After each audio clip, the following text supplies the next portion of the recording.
Remote viewing has been such an incredible gift, really, for me, in helping me to just have a deeper understanding of my own spirituality, my own reality. It's given me a tool set where I can work on my own to go out and seek answers. I spent a lot of time, as many of us have, reading the books, watching the videos, having the conversations, listening to the podcasts. I love that all. I love all of it. Remote viewing is another tool that has afforded me an opportunity to have direct experience now. And every so often I get a target. It seems like lately I've had a series of targets that, number one, in my viewing evolves to a new level. I have a much, that profoundly deeper experience, that more deeper connection to things. And sometimes those experiences offer me very profound insights into very large concepts that I can't fully put into words, but I do my best to transcribe the big things that I'm experiencing and put it into my data in my sessions. And I want to share a session that I completed. I started it in May. I think I finished it in June of 2024, not too long ago, over the summer. It's with the Hellfire Remote Viewing Club. Coral Cart was the tasker. And she tasked us to look at a few years ago, a massive ocean was discovered far beneath the Earth's surface, I think 700 kilometers beneath the Earth's surface. And this body of water contains more water than all of the oceans and all of the water on Earth's surface combined. But what's unique about this, and I don't fully understand it, is the water is not in a totally free-flowing liquid state. It's contained within some kind of rock. I think it's like a porous rock. I don't fully understand it. I've been trying to find a graphic of it. I have yet to do that. But so it's not this free-flowing body of water. But what some of the articles state is that seeing this gives a new understanding into really the creation of the earth itself.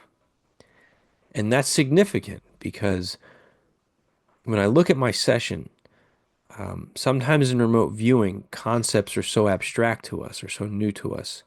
And especially me, I still say being on the newer side to remote viewing, sometimes we communicate in metaphors. And who knows, maybe it's a literal communication. We don't have enough valid feedback yet to look at this. But Coral did a beautiful analysis that you can find at hellfirerv.com. Find it on our website for the Hellfire Remote Viewing Club.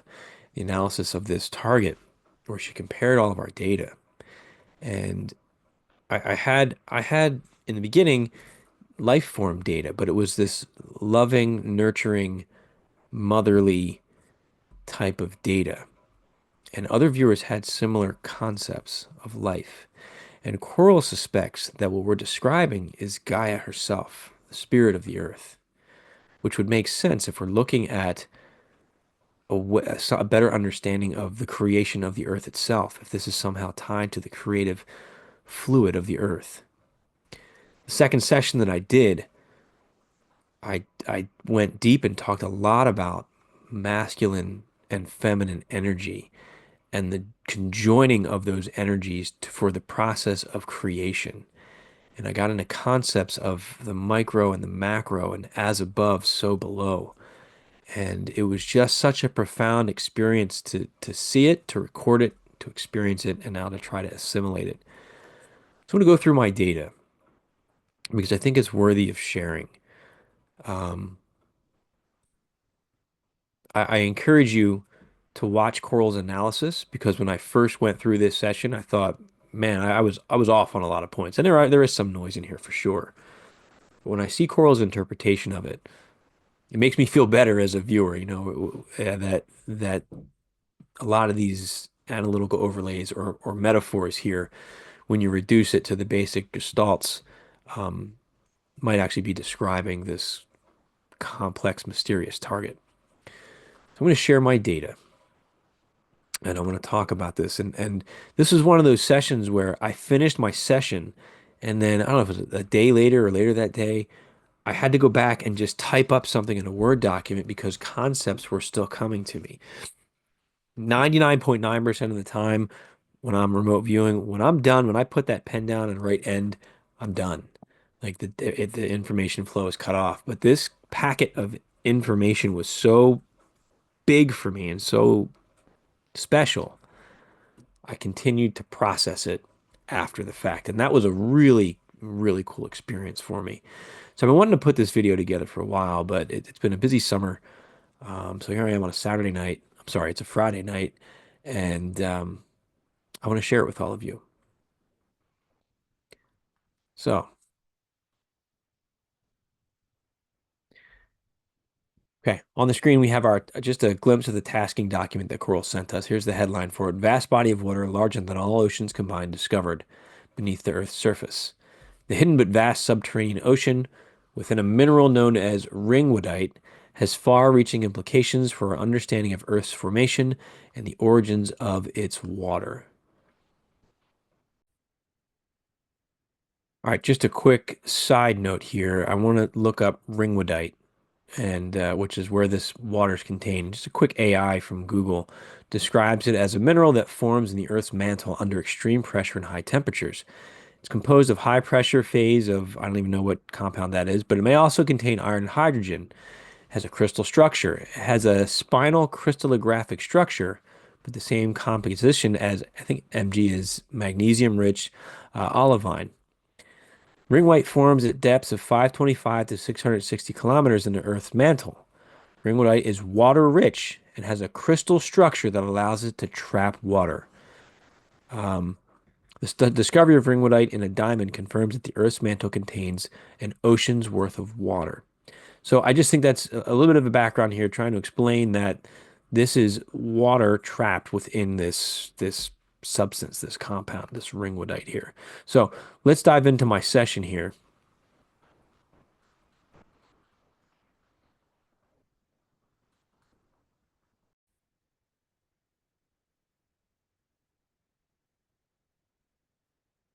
All right, looking at session one, I did this on May 19th, 2024.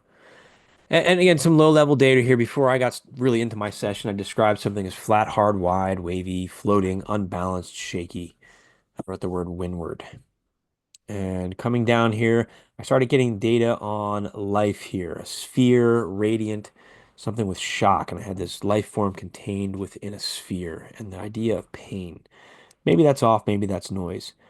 Did another ideogram here, and I'm looking at structure, life, and land, and something was dynamic and incorporated. I'm getting these themes of like corporeal or of the body, and here I am, crystalline through the palms, heart and sacral. So I had this body, but something that was crystalline about it. So maybe the body of the earth here with this crystalline structure. And then maybe what I'm tapping into is that the earth itself is a conscious being. Here we are. We have my interpretation of a being here contained within a sphere. Maybe that's exactly what I was looking at here. Maybe I'm stretching just to justify my data. But now I'm looking at these structures. They were hard, rocky, ledgy, open, cold, smooth, and bumpy. And I'm drawing these spheres here with stuff in between it. So now am I trying to interpret the water in between this rock structure? I was perceiving movement. Something was apart and separating, or the perception. I'm getting like cells or mitosis and meiosis. Again, movement of things. Energy, waves, pulses, smoky, dusty. I felt that it filled the lungs and made me cough. Life breathes in. Life creates life or is connected to life. So here I'm starting to get this theme of creation. I tried to explain this more. It was energetics and movement. Looking at this movement and energetic flow, I had an idea of a fetus or a tiny life. And here, my aesthetic impact is I wanted to cry from this experience. Smaller life was connected to a larger life. Tiny life form and a tiny being. And a quick AOL abduction hybrid experiment, but I wanted to describe the connection here, and it was love and life, very loving. And I had this heart energy between the two energy centers aligned, and I had like this mother-child thing, this just a woman holding this baby here, an inner voice in the mind that guides her, but where? where she needs to be, who she needs to be, how she needs to be, and when she needs to be. It asks the question that simplifies directions. They're simple, but life-changing. Looking more here, smooth walls, no angles, the silver cord, shiny, frictionless static. This is, to me, this was a spiritual thing here. Low-level data here, just talking the basic gestalts here. A sketch of expanding energetics. I had electric down here, classified, classification of species. How would you classify this? How can you categorize that which is uncategorized? Crying, sadness, and tears. Again, a theme of water here. Something's waiting, watching, witnessing something happen. Life in a structure. Energetics impacts or touches the structure, reverberating outwards. But life is safe. Now, there was corroborating data when you look at Coral's analysis. Again, I encourage you to watch the analysis at hellfirerv.com and look at how the data corroborates and the way Coral explains a lot of these, which seem to be unrelated data points here. Here I have a sphere shape. Something was vibrating and hollow, focused upwards. And I had an AOL, is this a bomb shelter? Hidden or hiding. That which remains unseen, obviously this ocean, missing or lost. And again, back to this woman and crying. Gritted teeth, olive skin, beautiful, exotic, light eyes. Again, am I talking about Gaia herself? Or am I stretching the justified data? I know. Here I'm getting some UFO stuff. Help, safety, and guidance. Probably wait. That's probably some noise here. Um, Surface, subsurface complexities, life, contemplation, the art of contemplating, thinking of one's own mind, becoming aware of something new within the self, something newly observed within the mind, a mind-brain connection because there is a difference, a parallel or correlation, a relationship between the two, structure, a courtship, a pairing period. This is hard. This is when change is happening, an act of self-realization, new self-dialogue or self-talk, and this can be scary. Sense of hearing one's inner voice for the first time, and it's terrifying. Are we talking about an aspect of the creation of this planet? Maybe, if the planet has consciousness. Control, manipulated, intentional. Positive intent. What's the main purpose or intent? To help and save, to grant sanctuary and act of kindness, salvation, and explanation. This is bigger than you. Now, this is weird, and Coral does a great job at like tying this in at the end. These next few data points here. But life, a core principle, adhering to a core principle, a belief or prime directive. There is a component that feels large and altruistic, but also a piece that is business as usual. There was guidance, flowing leadership, core beliefs, values, intent, and experience, movements and philosophies, encampments of the mind. When the hearts and minds of others connect to the structures, this feels old or ancient, a piece of history we need to know, an act of love and kindness during a hard time, compassion and love. Do not forget, they were here, this happened, and now it's gone with no evidence. But we need to know, remember. And this was powerful. It was like something big happened. They were here, and it felt like it was an act of intervention or salvation, and we forgot about it, and there's no proof of it. Looking at the word salvation, stationary, rising, movement, rumbling, an energetic fix, upwards, helping, moving of people, physically, mentally, historically, holistically. Where are we going? New beginnings, the end. Almost like a salvation during a cataclysm, a harvest. They arrive as it's falling apart because less will realize they're there in the chaos, but they are there. Grounding transcendence, but nobody knows. So I had the sense that there were rescuers and they couldn't show up until everything was chaotic because then less people realized that these beings or these I don't even know if they were beings that these things showed up to perform this rescue operation. And I moved to this point of impact. Earthquake, I had Mu, Lemuria, billowing and shaking and earth shattering, something cataclysmic, post-apocalyptic, a reset, but a mental reset. No memory of before or what happened.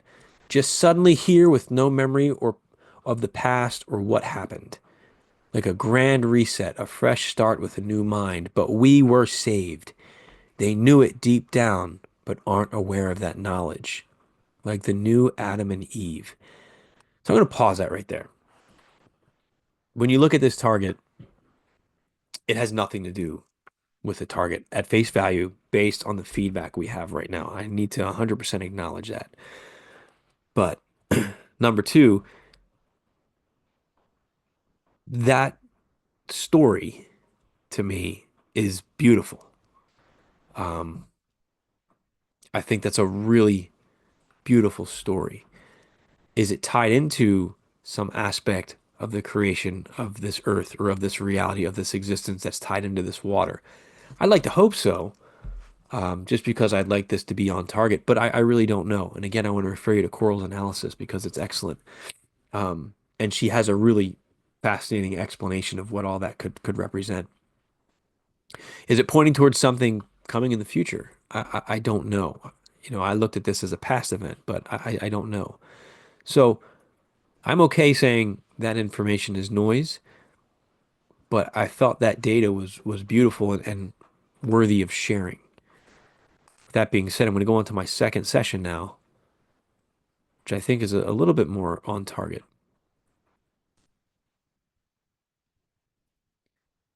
Okay, so this I did on June 2nd. Now I did my second session, and I was asked to probe for more data on the energetics from session one. And I wrote the word dump, life, female, enchanted, exchange, culture, burst, experiment, star lore. Like star lore meaning like stories from the stars. Energy was radiating outwards from this life. And then we were spiraling. We had an event, life, energetic, spiraling, expanding, concentric, circular, eventful, connected, merger and construction. And I heard this quote, events or movements are related, interrelated, intertwined, or connected. Their movements and interactions or different points in time, I asked, create something new. Again, more of this creation stuff here. A movement, juncture, connection, connecting point. The point where two areas or species meet, something raw, new, and novel. A new idea or novel creation. It was purposeful, intention with thought and care, under guidance. And I thought that this was so beautiful. Talking about relationships and connections, bonds and bondings, an act of love, trying to describe the connection, a point of sequence, a focus or a focal point, a junction or a juncture. Then I had this idea of like a starburst or a star wheel. Looking at it from the top view down, I had this star shape. Looking at it from the side, it was this spike coming up from below. And I wrote that this was a connection point, is where the vertical meets the horizontal. It then fans and expands out in all directions on the horizontal plane.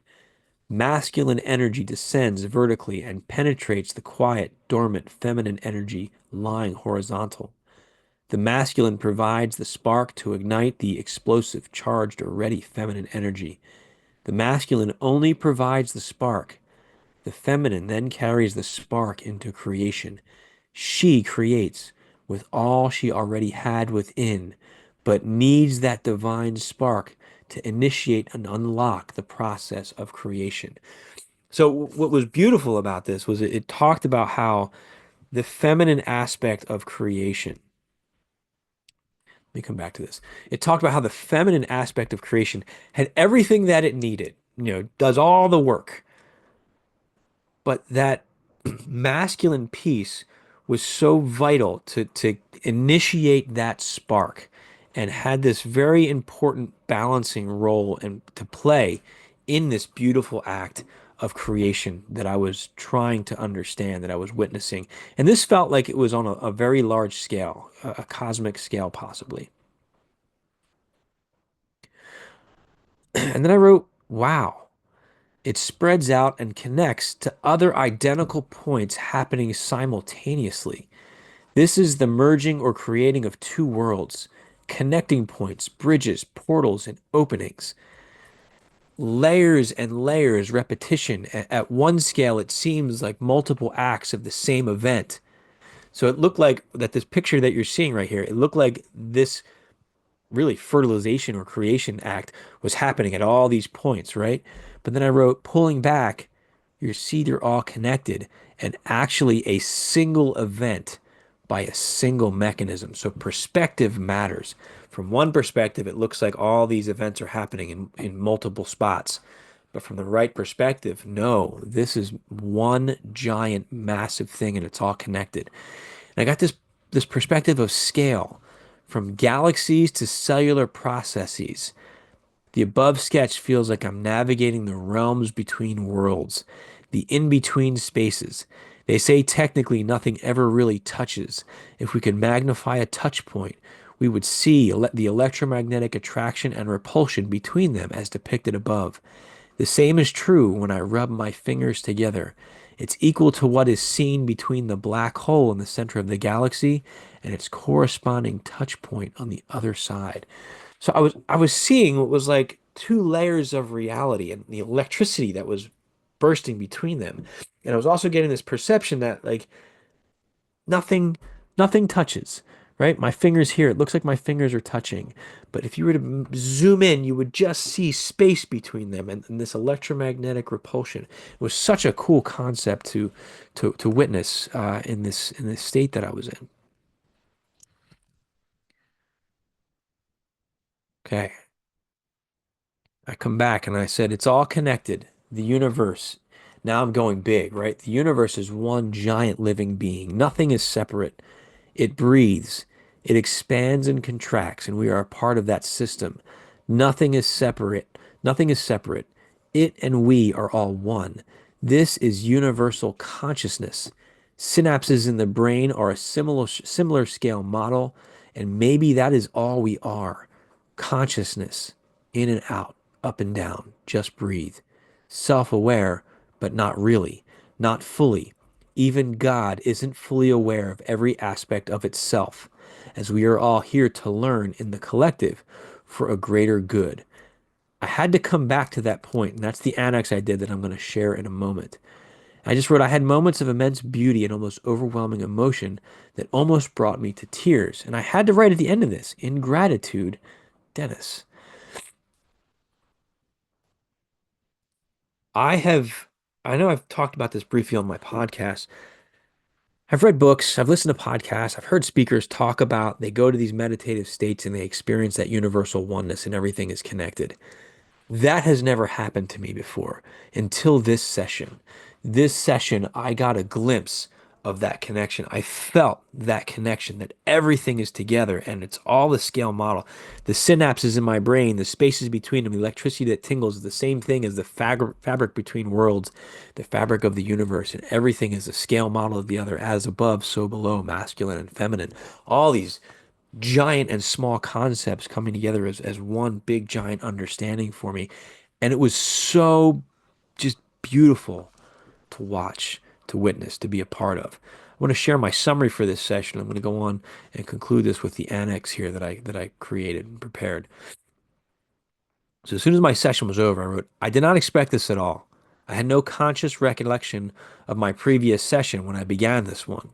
I did not refer to my previous session until page 4 when I wrote stop. Then I noticed the similarities between sessions. I did not explore the connection to life as depicted in my first session with the identical drawing at the beginning of the session. But at the same time, I feel I did explore the connection to life on a different scale. So what's interesting to me is I did these, several weeks apart. And consciously, I really didn't remember. That's why I wrote this down. I didn't remember what the other session had. To have similar sketches, to have similar data points that far apart when I'm not looking at that session, I think to me is usually significant in my data. It means I think I'm onto some kind of concept that's important for the target. Um, this felt like a merging of points of energy that sparked a process of expansion and creation. I had images of mitosis or meiosis, cell division, and replication in my mind, but did not record. I saw visuals that looked like swirling energetic universe with a physical upper and lower horizontal plane, with vertical energetics connecting the two at varying nodes or connection points as I navigated between them. As I got impressions of scale, it was a sense of as above, so below, along with a sense of masculine and feminine energies. They were distinct.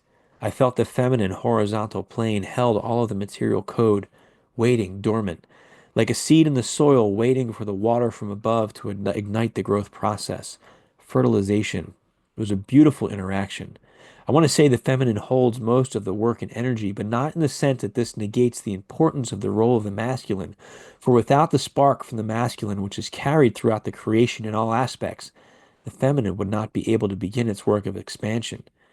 And I expand on that on the next page here. I was amazed at the sense of oneness throughout the universe and the expansion of breath up and down. I've read about meditative moments, realizing everything is connected. I believe it intellectually, but have never had a glimpse of it through the experience like I did today. I don't know if it is relevant to the session, but it was a pretty incredible experience for me as a viewer, and I felt a deep, profound sense of gratitude. Looking at my annex here, so I wrote this, I think it was the same day or the next day. After I completed my session, I had additional concepts processing in my mind. On the concept of masculine energy, this was coming from above and entering the feminine energy to initiate the process. Once integrated with the feminine, the masculine energy was changed. Something different was formed. It felt more balanced because of the feminine. She was the strength and calming force that created or brought balance. So this masculine energy, it didn't like serve its purpose and then disappear. It became a part of the feminine. And she changed it, she nurtured it, she balanced it. In thinking of larger concepts, I had the idea of the concept of a cell in my body as a metaphor to my consciousness within a larger structure. The cell is more aware of itself on an individual level. It knows its tasks and daily performance responsibilities within the body. The body, however, is more aware of the cell, what it is, and its overall purpose within the structure of the body. I felt this was a metaphor for life as we know it. We as humans may be aware of ourselves and our daily activities. The higher power, on the other hand, knows we exist and recognizes us for our functions as they relate to the larger collective, but does not understand us on a micro individual level, just as we may know we are part of a greater whole, but don't understand what the whole is or how we're related to it or what purpose we may serve within it. And really, the concept I was trying to explain here is that I'm aware of myself as Dennis Nappy II from my own perception, from my own perspective and intellectual capacity in terms of what I have to do every single day. I know myself on an intimate level. God, creator, higher power, universe, whatever you want to call it, if it's conscious and sentient, may know that I exist, but it may not know that Dennis Nappy II exists. I may be one node among billions or trillions of nodes in whatever humanity really is. So it knows that the overall existence is there and we overall have a certain function or purpose that's pretty similar across all of us, but it may not have the wherewithal to know me personally specific, if that makes sense. That was the relationship I was trying to get, I was trying to understand and unpack. I know that gets away from just describing an ocean in water and rock, and it got very spiritual and got very metaphorical. Again, my anxiety always kicks in. I always think about people casting judgment, like "You suck, Dennis," and but I'm okay if you think this was just off and I wasn't on target, I'm okay with that. Um, but if you're gonna draw that conclusion, please at least watch Coral's analysis because she does a better job explaining these data points than I am. My focus, though, is I wanted to share this spiritual experience that I had because whether I'm on target or not, this data was profound for me. This experience was incredible for me. And you know, I think as a remote viewer, I want to hit the target. I want to be able to accurately go out and get data every time I sit down to do it. It's not going to happen every time. And but when I have an experience like this, sometimes that loses its value, right? That's less important to me than I'm hitting the target, and it's more important that I'm having this experience where I'm getting this information and I'm learning and I'm growing and I'm having access to this. It's such an incredible thing, an incredible gift to be able to do that, to see that. Maybe I've just got a great imagination, but I've been doing this long enough where I recognize when I'm in an altered state of consciousness. I recognize when I'm have information coming in. There's a feeling, there's a flow as stuff's coming in. Did I wander off target and tap into something else, or have I been shown something that's connected to this target that at this point in my existence, I just don't have the feedback for? I don't know. So I'd love to hear your thoughts on this. Again, I highly encourage you to check it out at hellfirerv.com to check out Coral's analysis and debrief on this because it was just such a beautiful target. I'd love to hear your thoughts. You can check out my work at sixthsensemedia.net. And I'm happy to announce Reiki, my second cohort for Usui Reiki 1 is beginning in early January 2025. We're still within the window. It's, till the end of November 2024 to get the early registration discount for this course. It's a 6-week course taught via Zoom. You have your attunement. We have in-person sessions every week. It's just a great course and it's a lot of fun. So if you're interested in learning Reiki with me, please check it out, sixthsensemedia.net/Reiki.